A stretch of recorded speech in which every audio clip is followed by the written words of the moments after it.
শানে হাবিবুর রহমান সেই কিতাবর মধ্যে একটা ঘটনা আনছেন বাদশাহ হারুন রশিদর বাড়ির মধ্যে একদিন দাওয়াত রইল সারারে আর এদিন খুব বেশি পাক রয়েছে বেশিরভাগ ফানি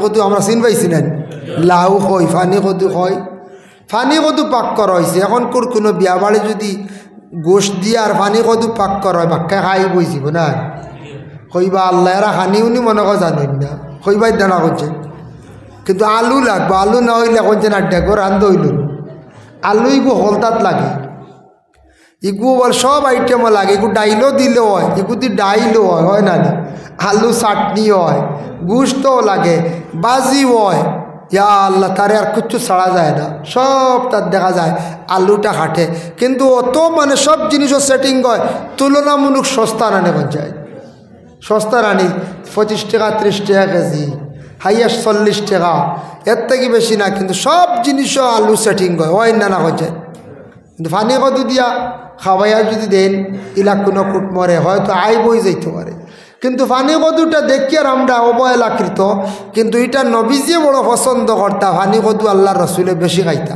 সুবহানাল্লাহ বাদশাহ হারুন রশিদের বাড়ির মধ্যে যেই দিন বেশিরভাগ পানি কদু পাক করইল দাওয়াত করইল সারা গেছেন এর মধ্যে একজন ব্যক্তি বাইর হয়ে গেছেন গিয়া খে বাইর হয়েছেন এন কইলা আমি কদু খাইতাম নাই আমার মধ্যে কদুটা বিলকুল আমি পছন্দ করি না আবু মোহাম্মদ ইউসুফ রাদিয়াল্লাহু তাআলা আনহু যে ব্যক্তি আসলা তাই নটিয়া কইলা রে বা তুই নবী যেটা পছন্দ করেন না নবী যেটা পছন্দ করেন তুই নিটা কেনে পছন্দ করস না আমি ইউসুফে আজকে তার বাড়ি রেডি করে লাইছি তোর আমি গর্দন উড়াই দিতাম তখন হে বুঝছে বুঝিয়া কইল ইউসুফ সাহেব আমি ভুল করছি বুঝছি না নবীওয়ালা পছন্দ করতানি বলে হয় তুই যদি আজ যে না পছন্দ করছ আমি আবু ইউসুফ সাহেবের দম লইলাম না মানে আজ তোর গর্দনা উড়াই দিলাম মানে নবীজি যেটা বড় পছন্দ করেন তুই খেনে এটারে অপছন্দ কইলে বহুত বড় বেয়াদবি করছত ইউসুফ সাহেবে কইসর খোয়ার লাগা লাগে সে ক্ষমা প্রার্থী হয়েছে আর আল্লাহর কাছে মাফ চাইছে হক্কা সুবহানাল্লাহ কদু কইতে আরেকটা ঘটনা মনে হয়েছে আমরা ক্লাসও পড়েছি একটা কিতাব আছে নুরুল আনওয়ার ওখানোর মুসন্নিফ আসন যার নাম হইল মোল্লা জীবন রহমতুল্লাহি তাআলা আলাইহি মোল্লা আলী কারি আর একজন আসন রহমতুল্লাহি তাআলা আলাইহি খেয়াল করছেন আমরা দেশে এমনি কই নানি মোল্লার টিভি নাই সেটা কই না জি মোল্লা শব্দ আমরা ব্যবহার করি আসলে মোল্লা উপাধি যেগু দেওয়া হয় এগু বহুত বড়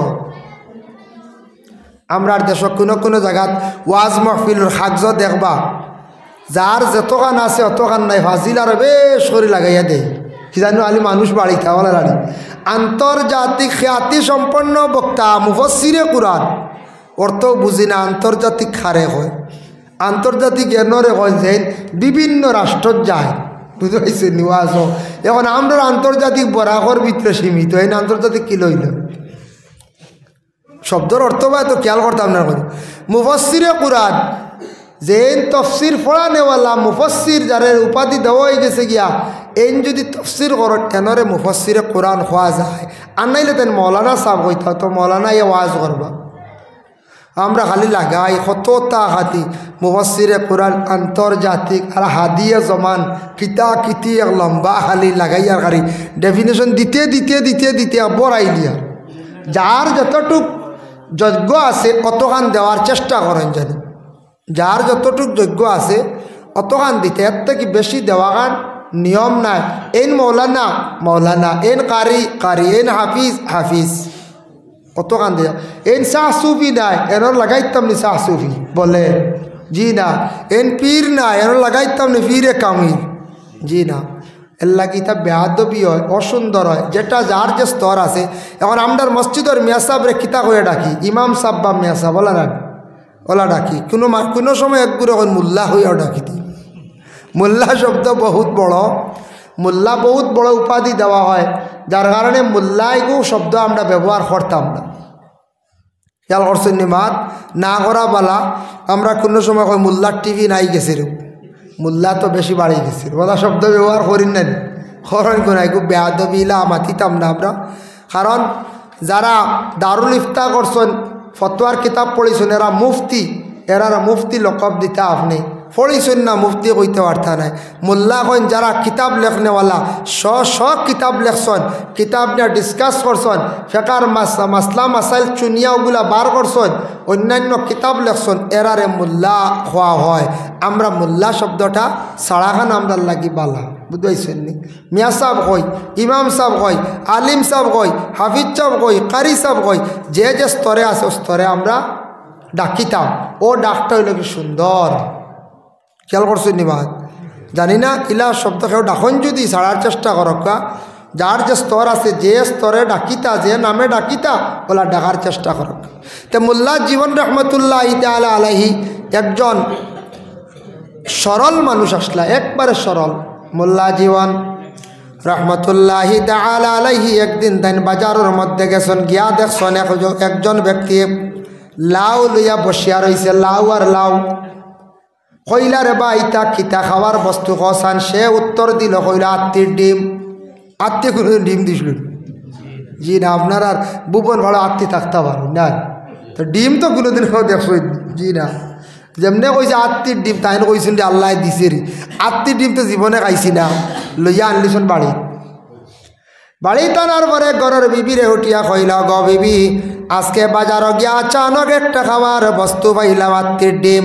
তুমি সুন্দর করি ওগুলা পাক করিলা ঘরের বিবিয়ে কইলা এইগুলা খেয়ে কইছে আত্মীর ডিম এগুলা খদু বলে না না আত্মীর ডিম বলে জি না এগুলা খদু বলে না আত্মীর ডিম বলে না খদু বলে আপনারে খেয়ে কইছে বলে যে ব্যক্তি আসলো বিক্রি করনেওয়ালা বিক্রেতা আমারে কইছে আত্মীর ডিম বলে না এটা মিশা মাতিছে বলে না এই ব্যক্তি তো দেখছি মুসলমান হইলে কিত হইছে বলে আমি জানি মোল্লা জীবনে হইত্রা অগ বিবি আমি জানি মুসলমানে মিশা মাথে না ই ব্যক্তি তো মিশা মাতিত নাই কতটুক তার আকিদা শক্ত বুদ্ধ রানি মুসলমানে মিশা মাথে না মুসলমানে মিশা মাথে না এখান তার ধারণা আমরা তো মুসলমানে মাঝে মাঝে মিশা মাতি না যাই মাঝে মাঝে কিছু চলে জি হয় আল্লাহ আবাদ করতো মাঝে মাঝেও না চেষ্টা করতাম বুঝেছি মোল্লা জীবনে কইলা ইকে তো মিশা মাতে না মুসলমানের তো মিশা মাত নাই খতার প্রসঙ্গে আইল এর জন্য আল্লাহর বন্দেগান হযরত ওমর আল ফারুক রাদিয়াল্লাহু তাআলা আনহুর যেন খাদিম আসলা মহজির জীবনে তান বড় প্রশংসা করছেন কোন কারণে খাদিমর আচরণ ব্যবহার জিন্দেগি তান সুন্দর দেখতে পাইলাম এর লাগি যে কোনো গ্রামের একজন ছেলের যদি ব্যবহার সুন্দর হয় মেয়ের যদি ব্যবহার সুন্দর হয় অটোমেটিক মানুষে সেই ছেলে এবং মেয়ের প্রশংসা করবা 2 নম্বরে খালো ব্যক্তি হজরতে বিলাল এমন আল্লাহর রসুলের সাহাবী ছিলা গলার কণ্ঠরে আল্লাহ এত বেশি সুন্দর দিছিলা বিলালে যখন সুমধুর কণ্ঠে আজান দিতা মানুষ মুগ্ধ হইয়া মসজিদের মধ্যে আসিয়া তারা মানুষ অংশগ্রহণ করতাম হজরতে বিলাল দেখার জন্য আরব দেশ থাকি বিভিন্ন প্রান্ত থাকি মানুষ সকল আসিয়া বিলালটে যেমনে দেখতে কালো রঙের মানুষ মনে করছেন তার আগে কত সুন্দর মানুষ বিলাল হইবা বিলাল দেখার লাগে বিভিন্ন জায়গার থাকি মানুষ আসতা কইতারে অত সুন্দর আজাদ দেখি সাইড গিয়া যেমনে দেখলা আপনার খালো মানুষ দেখিয়া অবাক হয়ে গেছে মানুষ অবাক হয়েছে আমরা দেখলাম গত বছর হজ গেলাম গিয়া দেখলাম হাবসর মানুষ বিলালর বাড়ি আসলো হাবসি মানুষ তারা ওই লাগে খালো মানুষ বাট্টি মানুষ কিন্তু চেহারাত বড় মায়া দেখতে বড় মায়া লাগে বেটা মানুষ বেটিন তো বেশি পর্দার আলোতে তা হয় মুখ দেখা যায় না তো বেটা মানুষের একটা দেখাত মায়া আছে কিন্তু মায়া কম হইতে পারে না খতার প্রসঙ্গে হইয়া নাইজেরিয়ার যে গুঁড়ো আছে বুঝাইছেন এগুলো মানুষ কিছু খালো সেনেগালের মানুষ খালো এরার গঠন তেমন আমরা লাগান সৌন্দর্য নাই মানুষ খালো গঠনও তেমন সুন্দর নাই কিন্তু হাবসর মানুষের মধ্যে মহব্বত দেখলাম মায়া দেখলাম দেখতে ভালো লাগে ব্যবহার বড় ভালো হজরতে বিলাল খালা মানুষ কিন্তু আরব কান্ট্রিত গেলে কয়েকটা রাষ্ট্রের মানুষ দেখা যায় আমি নিজে একটা জিনিস দেখিয়ে ধারণা করলাম অনুভব করলাম আমরা কইমো বলে আমরা ভারতের মানুষ সব থাকি বেশি সুন্দর ইলাকে কইতাম পারি না বলে আমরা ভারত কাশ্মীরি মানুষ সুন্দর আমি কই আর জি না বলে পাকিস্তানের মানুষ সুন্দর বলে জি না বলে না তুরস্কর মানুষ সুন্দর, ইংল্যান্ডের মানুষ সুন্দর, বলে জি না। বলে ফ্রান্সের মানুষ সুন্দর, বলে জি না। আমি কয়েকটা কান্ট্রির মানুষ দেখলাম, একদিকে যদি সুন্দর হয় অন্যদিকে গঠনের মধ্যে সৌন্দর্য নাই, কিন্তু সবটাকে আমার ভালো লাগছে, দেখিয়া সৌন্দর্য লাগছে। এত সুন্দর গঠনও আল্লাহ দান করছে, সৌন্দর্য এত বেশি আল্লাহ দান করছে। মিশরের মানুষ অত সুন্দর দেখিয়া আমি নিজে অনুমান করলাম, আরও কিছু হাজি সাবকলরে দেখাইলাম, এতে বোঝা গেল ইউসুফ নবী কত সুন্দর আসলাম।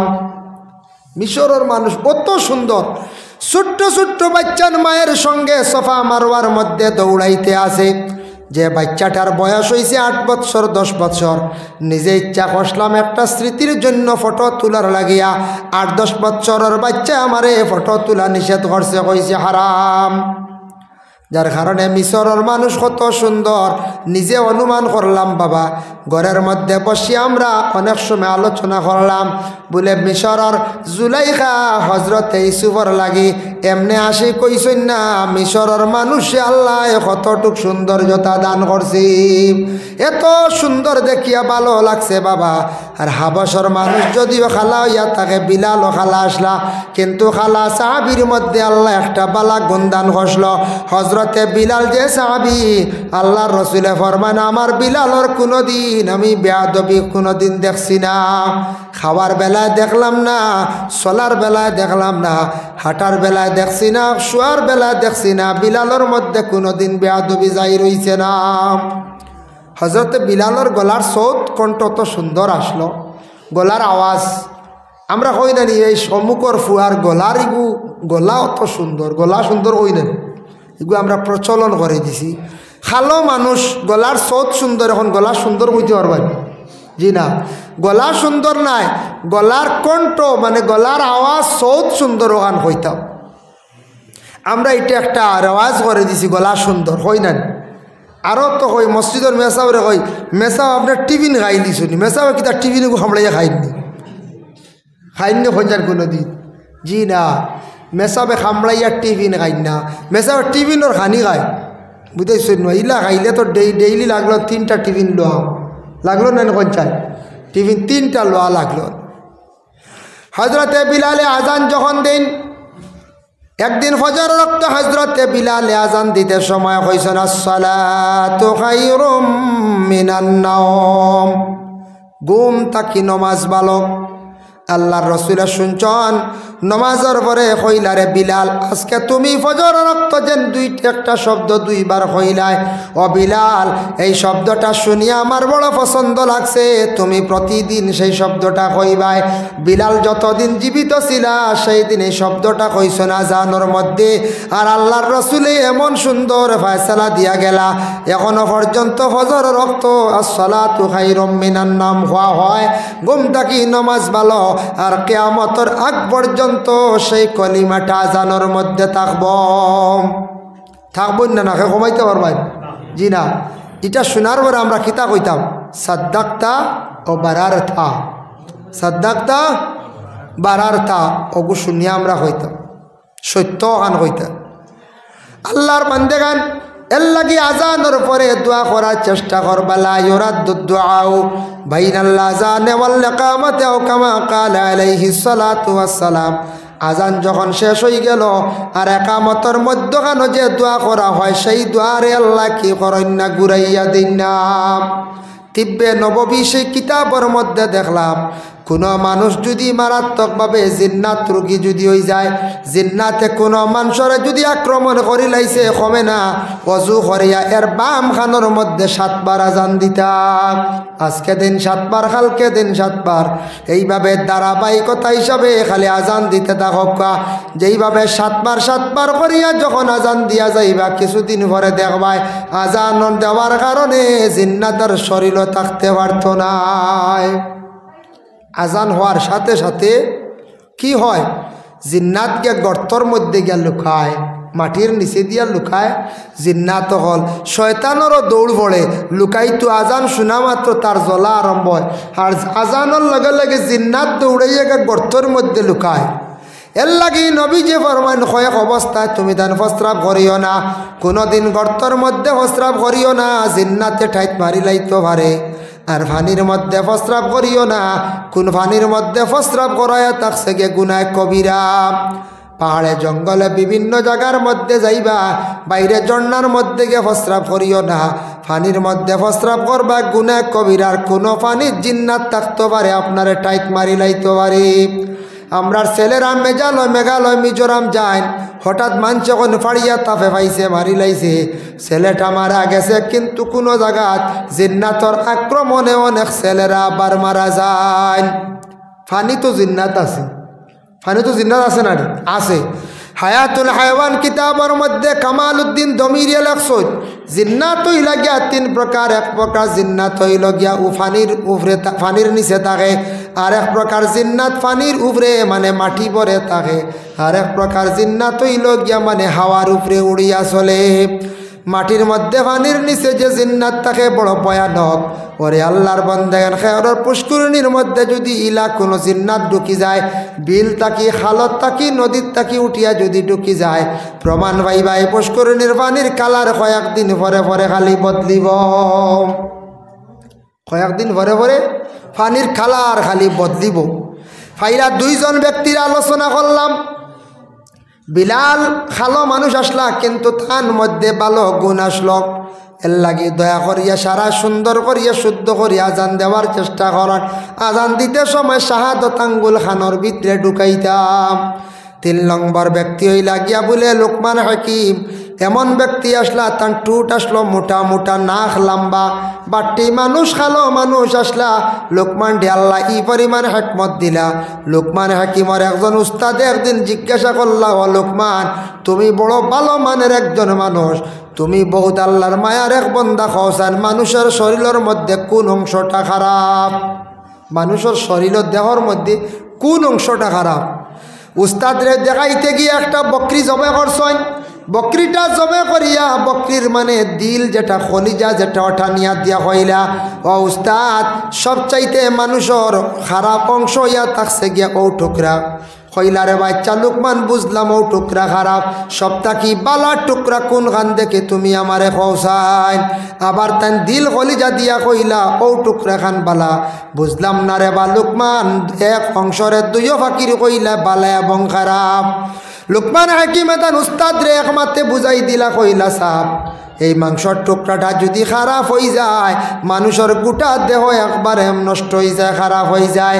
আর এই মাংসর টুকরাটা ভালো হয়ে গেলে গিয়া মানুষের গোটা দেহ মানুষের বালা হয়ে যায়। দিল কিছু মানুষে আগর মানুষে কন্যানি দিল বালা হকলতা সফা কন্যানি। দিল যদি ভালো থাকে সব কিছু ভালো হয়ে যায়, ভালো নজরে ভালো চৌকে দেখব। আর দিল খারাপ হয়ে গেলে খারাপ নজরে চাইব, খারাপ দান্দা সব সময় চলবে। একমাত্র দিল আগে আপনার আমার বালা করার চেষ্টা করতাম। লোকমান হাকিম এমন একজন ব্যক্তি, বড় ভালো মানের একজন ব্যক্তি আসলে ইবাদত গুজার নেওয়ালা।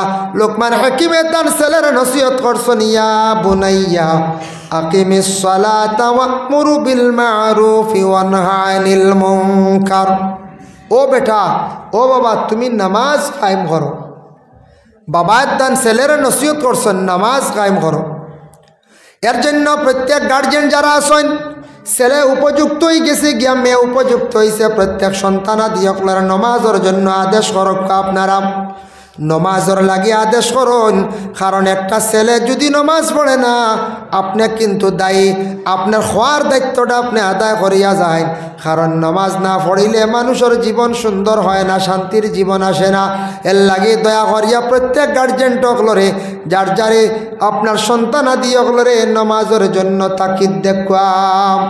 ইয়া বুনাইয়া আকিমিস সালাহ ওয়া'মুরু বিল মা'রুফ।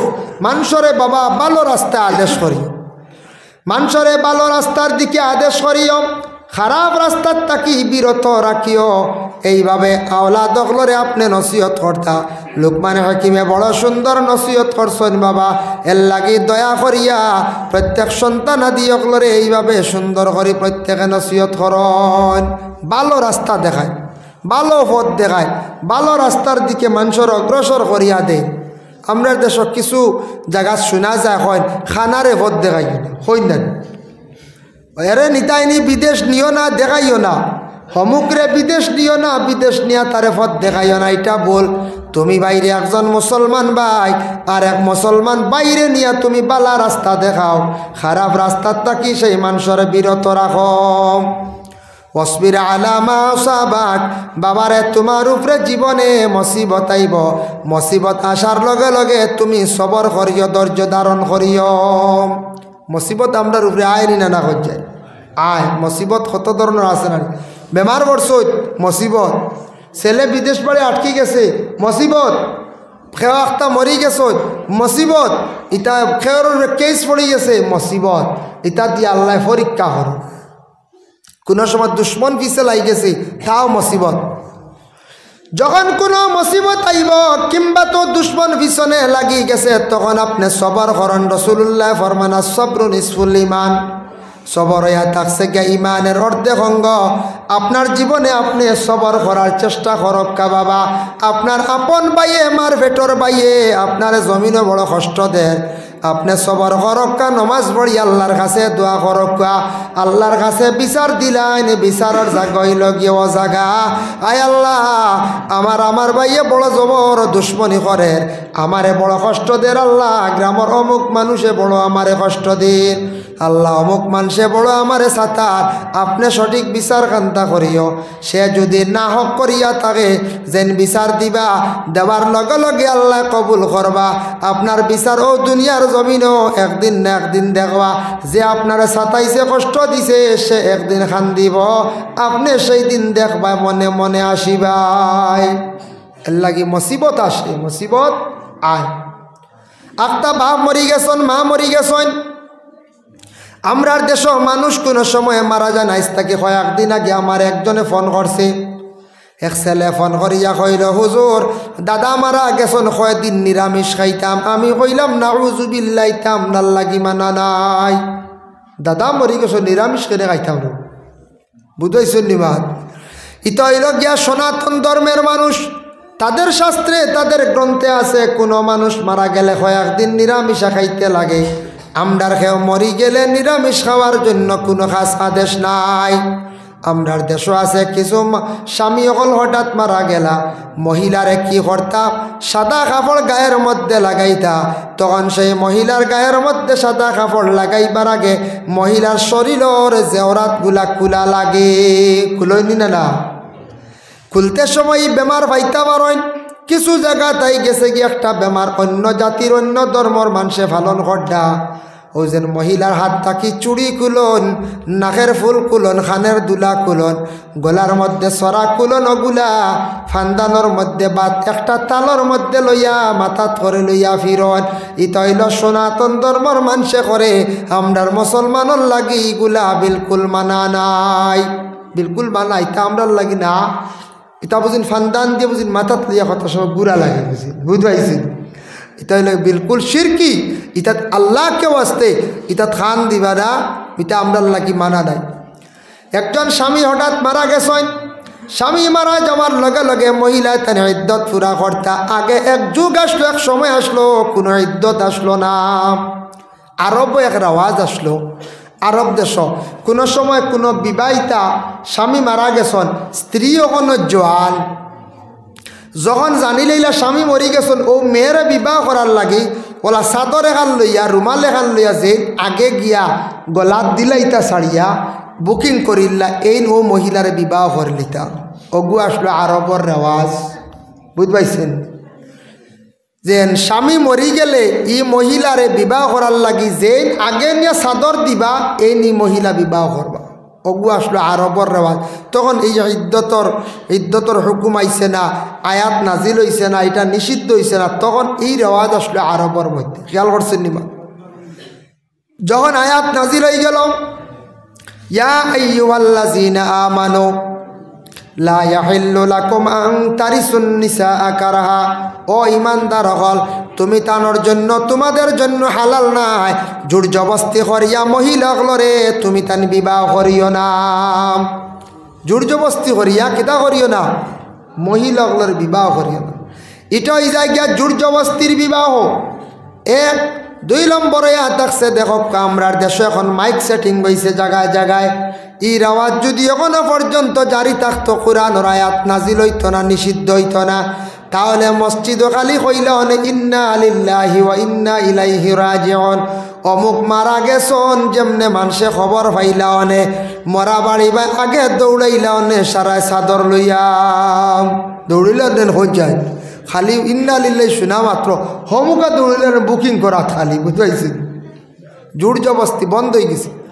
তোমাদের জন্য জোর জবস্তি করা নিষেধ। ইন্না লিল্লাহি হইতে সময় মনে হয়েছে বিশেষ করিয়া স্বামীর সবস্থানের যা আলা হজরতর লেখা, ওখানোর মধ্যে লেখছেন লেনদেন করতে সময় তরিকা অনুযায়ী করলে টাকা পয়সা থাকি কোনো দিন খালি হইতো নাই। লেনদেন করতে কিলা সেও টেকা দিতে সময় দেয়ালে লইতে সময় বিসমিল্লাহ কইয়া লইতা। সেও টেকা দের আপনি মনে মনে বিসমিল্লাহ কইয়া লইবা। আর যখন যে কোনো দোকানও যে সারে টেকা দিতে সময় আপনি কইবা ইন্না লিল্লাহি ওয়া ইন্না ইলাইহি রাজিউন কইয়া আপনি টেকা গুণ দিবা। তবে ইন্না লিল্লাহি জোরে কইতা না, বুঝেছো? জোরে কইলে মানুষ ডরাই যাব, ডরাইবার না যায়। যে মানুষের টেকা লইতো হাত বাড়াইছে আপনি কইলেন নেও ইন্না লিল্লাহি, বেড়া ডরাই যাব, কইবরে আমার কিতারে মৌতর খবর নি না বা নয়া কিতাবে আবার কইব না না কইতেন। আস্তে আস্তে বিসমিল্লাহ হকা, আস্তে আস্তে ইন্না লিল্লাহি হকা, একেবারে আস্তে কইলে হইব। ইলা কইলে ই আমলটা করলে টেকা পয়সা হাত থাকি ছাড়তো না, টেকা পয়সা রুজির মধ্যে বরকত আল্লাহ দিব। হকা সুবহানাল্লাহ। জোর জবস্তি করিয়া তুমি তান বিবাহ করিও না।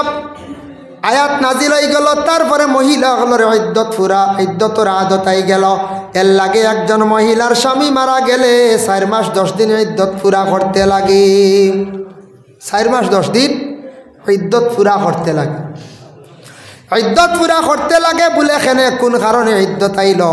হঠাৎ স্বামী মারা গেছ, যদি কোনো মহিলা যদি গর্ভধারণ করিয়া থাকত তাহলে ও স্বামীর সন্তান বলিয়া 4 মাসের ভিতরে বুঝা যাইব। 4 মাস 10 দিনের ভিতরে মায়ের পেটে সন্তানের পুরা আকার বনি যায়। লাগি দ্বিতীয় হইল 4 মাস 10 দিন পরে এই মহিলা অন্য স্বামী গ্রহণ করতে পারবা। আর গর্ভধারণ হয়ে গেলে গিয়া তাই না অন্য স্বামী অবস্থায় গ্রহণ করতা না। যার কারণে মহিলাগুলোর স্বামী মারা গেলে কি করা হয়? গায়ের মধ্যে সাদা কাপড় লাগানি হয়, জেওরাতগুলো একবারে খোলা হয়ে যায়। কারণ ইয়া থাকছে মা গো জানিয়া রাখো আপনার স্বামী জমিন থাকি বিদায় হয়েছেন, ইদ্যতটা পুরা আপনি করতে আপনার উপরে হক। ইদ্যতটা একটা শরীয়তের হুকুম, আপনি পুরা করতে লাগবো। এমত অবস্থা ইদ্যত পুরা করতে সময় এই মহিলা কোনো সময় ইদ্যতর ভিতরে বেগানা পুরুষর লাগিতেন না মাথা খান বালা। বেগানা পুরুষর লাগি না চলা ফিরা খরা বালা। এখন তান বেমার পড়ে গেছেন, ডাক্তারের কাছে যাইতা রানি বলে জি হয়। মহিলারে পর্দার হালতের মধ্যে ডাক্তারের কাছে নিয়ে যায়। এখন তান আপন বাবা মারা গেছেন, মা মারা গেছেন, ইদ্যত থাকা অবস্থা থাকলে বালা। যদি ফারণ না ইদ্যত বিশেষ কারণবশত যাইতে পারবা, কোনো মানা নাই, তবে না যাওয়া খান বালা। ডাক্তারের কাছে যাইতে পারবা। বাপ মরি গেছেন, খাস বাপ খাস মা মরি গেছেন, আপন বোন মরি গেছেন, দেখা যাইতে পারবা। তবে বেহতর হইল আওলা হইল ইদ্যত পুরা না হইলে মহিলা না বারণি খান বালা। বুঝবাইছেন নি? মানে ইদ্যত তাকিয়া কি করতা মহিলায় তান গায়ের মধ্যে সাদা কাপড় লাগাইলা আছে। সাদা কাপড় বাঁচাইলে মানুষের দিল নরম হয়, মরণের কথা ইয়াদ হইয়া থাকে। এর লাগে ইদ্যত থাকা অবস্থায় মহিলা বেশি করিয়া কি করতা? নফল নমাজ পড়িতাম। মহিলা নফল নমাজ যত বেশি করি পড়িবা তত বালা। তওবার নমাজ পড়কা, হাজত নমাজ পড়কা, আর স্বামীর জন্য মাগফিরতর লাগে তেন দোয়া করকা। বলে ইদ্যত তাকি ফুরা হয়ে গেছে, বারোই গেছেন গিয়া ইদ্যত শেষ, এখন মহিলা আউরি সড়ক বাইর হয়ে যাইতানি বলে না। যদি কোনো আওলাদ নাই, কোনো আপনার চলার ব্যাপারে কেউ লগর মানুষ নাই, পর্দার হালতে আপনি যে বিভিন্ন জরুরত বাজার করতে পারবা। নতুবা মহিলা কোনো সময় যতদিন পর্যন্ত বাড়ি চলের, খাসকাম চলের, তাহলে মহিলা কোনো অবস্থায় এই অবস্থাতে ময়দান ও শহরতেন বাইর হইয়া যাইতা না। এর লাগি আল্লাহর বন্দী হলে 4 মাস 10 দিনের ভিতরে মহিলা হলে স্বামীর জন্য দোয়া করতা। স্বামীর লাগি বেশি দোয়া করতা, কারণ মহিলা তো কবরিস্তানও যাওয়া নিষেধ করা হয়ে গেছে গিয়া।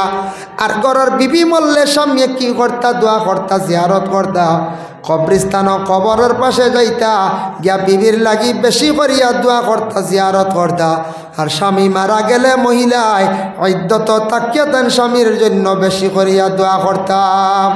আল্লাহর বন্দেগানের লাগিয়া বিশেষ করিয়া আমরা দুনিয়ার জমিনের মধ্যে যতদিন থাকবো বাবা, আল্লাহ ওয়াস্তে আমরা বেশি বেশি করিয়া নেক আমল করতাম। আল্লাহ আমরা তৌফিক দিতা। আমরা বিশেষ করিয়া